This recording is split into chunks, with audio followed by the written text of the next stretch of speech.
আয়াতের মধ্যে বলতেছেন যে আমি আল্লাহ সমস্ত নবীদের থেকে ওয়াদা নিলাম যে আমি তোমাদেরকে যখন দুনিয়ায় পাঠাবো তো উম্মতের সামনে কি করে শোনাবা, লিখিত ডকুমেন্ট।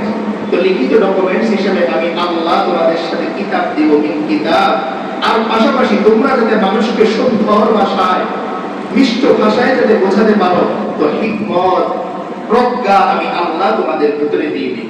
এরপরে আল্লাহ বলতেছেন এরপর সাবধান, একজন নবী আসবে, একজন রাসূল আসবে। তিনি কেমন হবেন? আল্লাহ বলেন মুসাদ্দিকুল লিমা মাআকুম। তোমাদের শুরু নবী আদম থেকে নিয়ে ঈসা নবী পর্যন্ত যত কিতাব আমি আল্লাহ দিব, এই সমস্ত কিতাবের সত্যায়নকারী হবেন ওই নবী। তোমাদের সমস্ত নবীদের মধ্যে আমি আল্লাহ যে প্রজ্ঞা দিব, এই প্রজ্ঞার সত্যায়নকারী হবেন আমার ওই নবী।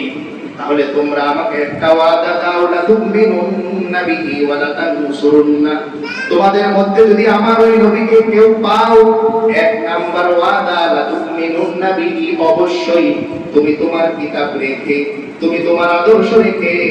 এরপরে ওয়া লা তানসুরুন্না, আল্লাহ তাআলা বলেন ও নবী, তুমি যদি আমার সর্বশেষ নবীকে পেয়ে যাও, তাহলে তোমার সর্বস্ব দিয়ে আমার ওই নবীর সাহায্য তুমি করবে, এই ওয়াদা দাও। তাহলে এখনো পৃথিবী শুরুই হলো না, আশাই শুরু হলো না, এর আগেই আল্লাহ তাআলা মঞ্চ তৈরি করতেছেন। আর এই মঞ্চের মধ্যে যারা বসবে তাদেরকে বলতেছেন একটা চেয়ার, একটা আসন থাকবে, যে আসনের মধ্যে আমার নবী মুহাম্মদ ছাড়া কেউ আর বসতে পারবে না। মঞ্চের মধ্যে অনেকেই বসা থাকে, কিন্তু চেয়ারের মধ্যে কে বসেন? প্রধান যিনি থাকেন তিনি বসেন। তো আল্লাহ তাআলা সতর্ক করতেছেন, ও আমার নবীরা, তোমরা আমার নির্বাচিত, তোমরা আমার কমিটি, কিন্তু মনে রেখো এই কমিটির মধ্যেও এমন একজন আসবে, যেদিন তিনি আসবে তো আসার সঙ্গে সঙ্গে তার চেয়ারটা সামনে ধরবে, সে চেয়ারে বসবে। লা তুমিনুন্না বিহি ওয়া লা তানসুরুন্না। এই কথা বলার পর আল্লাহ তাআলা বলতেছেন قال أأقررتم وأخذتم على ذلكم إصري। ও নবীরা, তোমরা সাক্ষ্য দাও, তোমরা কি আমার এই প্রতিশ্রুতি গ্রহণ করলে কিনা? এরপর সমস্ত নবীরা বলে উঠলেন ক্বালু আকাররনা। ও আল্লাহ, আপনি যে মানুষটাকে আমাদের উপর শ্রেষ্ঠত্ব দান করলেন, আমরা আপনার ওয়াদার মানি, সুতরাং যাকে শ্রেষ্ঠত্ব দিলেন তার শ্রেষ্ঠত্ব আমরা সকল নবী মিলেও মেনে নিলাম। তাহলে এমন একজন নবী যিনি দুনিয়াতে আসার আগেই অগ্রিম কি করতেছেন? মঞ্চ তৈরি করতেছেন যে আমার নবী আসবে, সাবধান, তোমরা যে পৃথিবীটা সাজাবে।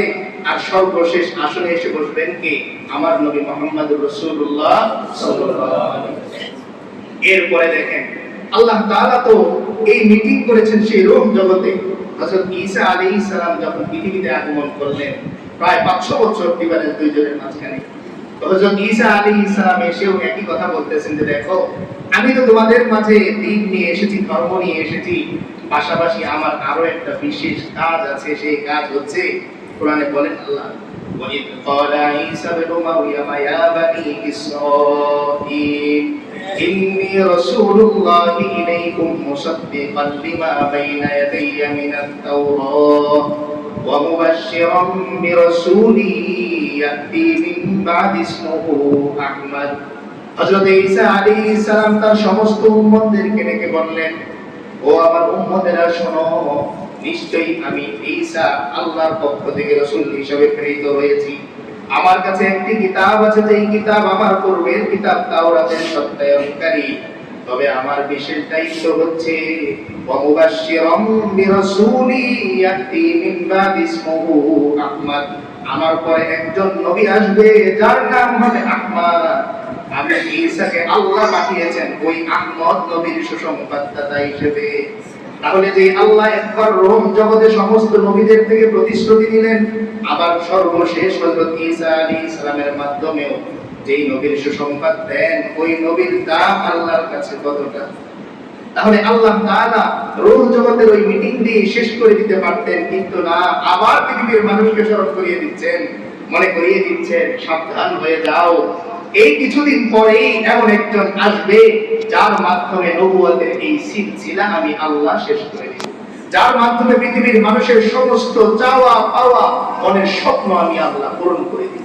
যেমন সমাজের মধ্যে যখন অশৃঙ্খলা বিশৃঙ্খলা শুরু হয়েছে, তখন মানুষের দিলে দিলে থাকে এমন একজন যদি আসতো যে আমাদের এই শৃঙ্খলা ফিরিয়ে দিত, আমাদের এই শান্তি আবার ফিরিয়ে দিত, এমন একজন যদি আসতো। ঠিক তেমনি আল্লাহ রাসূলকেও আল্লাহ তাআলা এমন এক সময়ে মক্কা নগরীতে তিনি প্রেরণ করেছিলেন, যখন মক্কার কিছু সুশীল মানুষগুলো মনে মনে এই দোয়া করতেছিল, ও আল্লাহ, এমন একজন দান করেন যিনি আমাদের এই সমাজের শান্তি ফিরিয়ে আনতে পারেন।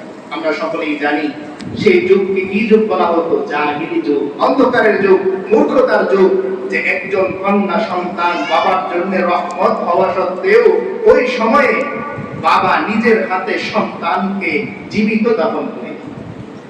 সেই ঘটনা একদিন বলবো, আজকে যাব না সেই দিকে, যে নিজের হাতে নিজের সন্তানকে দাফন করে কতটা নিষ্ঠুর আসন্ন মানুষ তখন হয়ে গিয়েছিল। আর এমন এক যুগে এসে আল্লাহ রাসূল সাল্লাল্লাহু আলাইহি ওয়াসাল্লাম এই জাহিলি যুগকে আল আসরুজ যাহাবি বলা হয়, স্বর্ণ যুগ তিনি পরিণত করে দিলেন। কিসের মাধ্যমে? ভালোবাসা, মায়া, দয়া এবং এই দাওয়াতের রোশনির মাধ্যমে পুরো পৃথিবীটা তিনি আলোকিত করেন।